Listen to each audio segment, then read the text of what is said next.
Welcome back, Gorillas. Thanks for watching. Thanks for stopping back by. So there is an exercise. I think I have underwater footage of it, but I don't have it on my set list. I do it after I do the flies. Last would be reverse flies.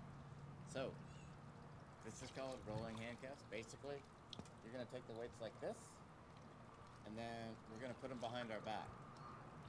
You can touch them to your back to get them lined up. Normally, I'm over here doing this because you have to lean back a little bit. But I'm going to scoot closer to the camera. So, I've got the weights behind my back. They're not going to touch my back. I'm going to slightly lean back, and I'm going to roll my wrist down. So I call this rolling handcuffs.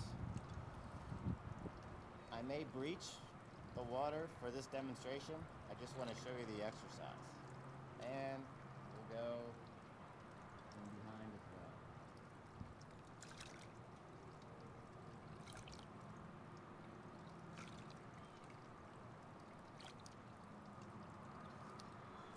Golfers, you need to check out my channel. You're going to enjoy it. Ripples, not bubbles. No breach. You're going to feel this in the morning, and I'll see you in the pool. GoPro, stop recording.